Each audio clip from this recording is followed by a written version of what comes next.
ओम शांति। आज है 17 नवंबर 2021। आज बाबा ने हम बच्चों को मुरली में कहा है कि मन मना भव का अर्थ है साइलेंस। तो हमें साइलेंस में रहकर एक बाप को याद करना है। फिर बाबा ने हमें मुरली में 2 स्वमान दिए हैं कि हमें लाइट हाउस और स्वदर्शन चक्रधारी बनना है। तो चलिए आज की वाणी सुनते हैं। मीठे बच्चे, तुम्हें साइलेंस में रहकर एक बाप को याद करना है। इसमें घंटे आदि बजाने की दरकार नहीं।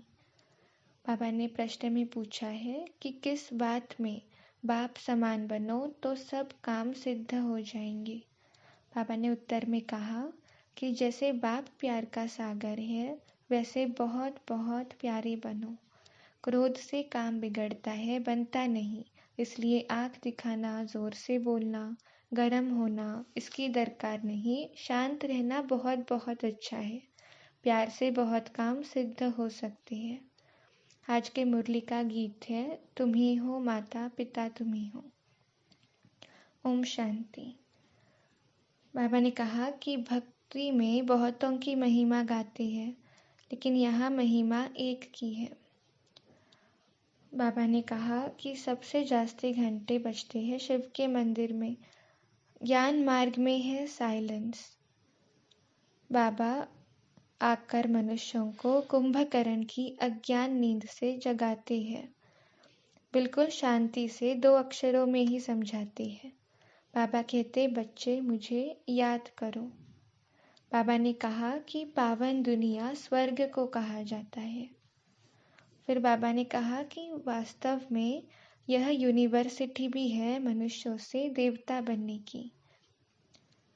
देखो, तुमको बाबा आकर पावन बनाए, पावन दुनिया का मालिक बनाते हैं।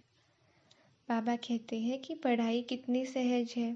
तुम पहले पहले पावन थे, गोल्डन एज में थे। फिर 84 जन्म लेते लेते आयरन एज में तमोप्रधान बन गए हो। अब तुमको सतोप्रधान बनना है, इसलिए मुझे याद करो।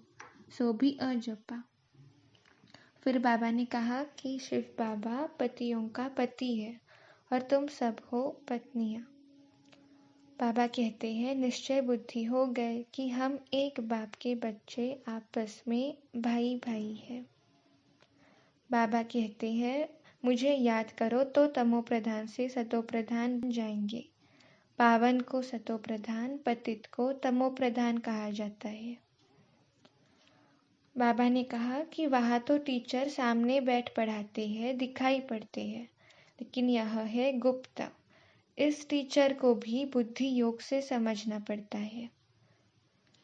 बाबा कहते हैं कल्प पहले भी मैंने तुमको राजयोग सिखाया था। तब कहा जाता है मन मना भव।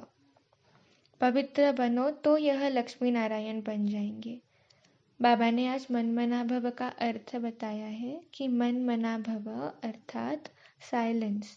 अपने को आत्मा निश्चय करो बस। बाबा ने आज कहा कि बाप को ही सब कहते हैं कि हमको दुख से छुड़ाओ, मुक्त करो। सन्यासी लोग ब्रह्म को याद करते, लेकिन ब्रह्म तत्व तो है घर। वह घर को याद करेंगे, यहाँ बाबा को याद करना है। बाप बैठ समझाते हैं, मुझे याद करो तो तुम निर्वाण धाम में चले जाएंगे। आज बाबा ने उदाहरण दिया है कि टिड्डियों का झुंड कितना बड़ा होता है। सबकी यूनिटी होती है। आगे वाला बैठा तो सब बैठ जाएंगे। मधुमक्खियों में भी ऐसा होता है। रानी ने घर छोड़ा तो सब भागेंगी उनके पिछाड़ी। वह जैसे उन्होंका साजन हुआ। तो ठीक उसी तरह शास्त्रों में भी गायन है कि आत्माएं सब मच्छरों सदृश भागती है। अनगिनत आत्माएं हैं। वह मक्खियाँ हर सीजन में अपनी रानी के पीछे भागती है। तुमको तो एक बार भागना है। अब सब आत्माओं को जाना है मूल वतन। सरसों के दाने मिसल पीसते हैं। खसखस का दाना भी छोटा होता है। बाबा भी बिंदी है, परमात्मा बिंदी है। उनको देखा भी नहीं जाता दिव्य दृष्टि बिना। बिल्कुल छोटा स्टार है। फिर बाबा कहते हैं कि भक्ति मार्ग और ज्ञान मार्ग में रात दिन का फर्क है। पहले जब सतो प्रधान भक्ति थी तो एक शिव बाबा की भक्ति थी, वो थी अव्यभिचारी भक्ति। फिर हो गई व्यभिचारी भक्ति। फिर बाबा ने कहा कि मम्मा बिना कौड़ी आई और विश्व महारानी बन गई।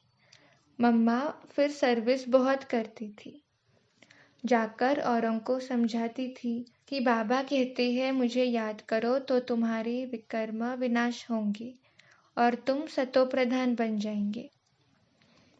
अगर कोई थोड़ा खर्चा भी करते हैं तो अपने लिए।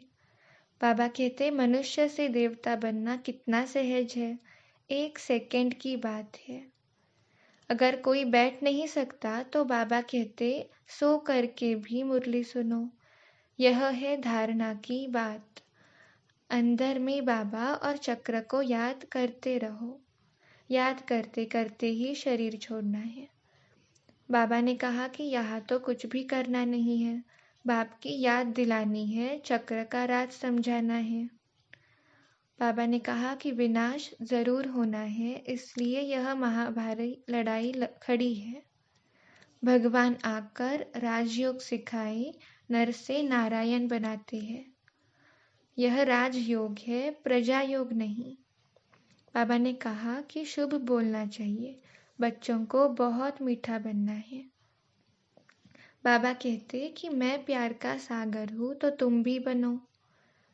बाबा ने कहा कि आंख दिखाना, गर्म होना, जोर से बोलना, इसकी दरकार नहीं, इससे काम बिगड़ता है। शांत रहना अच्छा है। बाबा ने कहा कि बाबा के बन गए मतलब 5 विकारों का दान दिया। कहते हैं दे दान तो छूटे ग्रहण। बाबा कहते हैं कि यह पाठशाला है, बाप पढ़ाते हैं, यह बच्चों को याद रहना चाहिए। एम ऑब्जेक्ट है ही विश्व की बादशाही पाना। बाबा ने कहा कि जब तक कर्मातीत अवस्था नहीं बनी है तो कुछ न कुछ होता रहेगा। हिसाब किताब चुकतू हुआ और शरीर छोड़ देंगे और फिर लड़ाई शुरू हो जाएगी। बाबा ने कहा कि कहा कोई बात समझ में नहीं आती तो बोलो यह बात बाबा ने अजून समझाई नहीं, जब समझाएंगे तब आपको सुनाएंगे। ऐसे अपने को छुड़ा देना चाहिए। फिर बाबा ने हम बच्चों को 2 स्वमान दिए कि तुम लाइट हाउस भी हो तो स्वदर्शन चक्रधारी भी हो। परंतु माया भुला देती है, गुटखा खाते हैं, कुछ ना कुछ लेस आ जाती है। कर्मों का हिसाब किताब है ना। अच्छा, तो बाबा ने धारणा की मुख्य बातें बताई कि विकारों का दान देकर वापस नहीं लेना है, मुख से शुभ बोलना है, बहुत मीठा बनना है, बाप के समान प्यार का सागर बनकर रहना है, साइलेंस में रहे बिना कौड़ी खर्चा, विश्व की बादशाही लेनी है, बाप की याद में रहे ना बहुत खर्चा कर 21 जन्मों की आमदनी करनी है। आज के मुरली का वरदान है कि नॉलेज की लाइट द्वारा पुरुषार्थ के मार्ग को सहज और स्पष्ट करने वाले फरिश्ता स्वरूप भव। वरदान का विस्तार है कि फरिश्तेपन की लाइफ में लाइट और माइट दोनों ही स्पष्ट दिखाई देते हैं। लाइट और माइट रूप बनने के लिए मनन करने और सहन करने की शक्ति चाहिए। बाबा ने कहा कि मनसा के लिए मनन शक्ति और वाचा कर्मणा के लिए सहन शक्ति धारण करो। फिर जो भी शब्द बोलेंगे, कर्म करेंगे, वह उसी के प्रमाण होंगे। और अगर ये दोनों शक्तियां हैं तो पुरुषार्थ का मार्ग सहज और स्पष्ट हो जाएगा। आज के मुरली का स्लोगन है व्यर्थ बोलना अर्थात अनेकों को डिस्टर्ब करना, इसलिए व्यर्थ नहीं बोलना है। ओम शांति।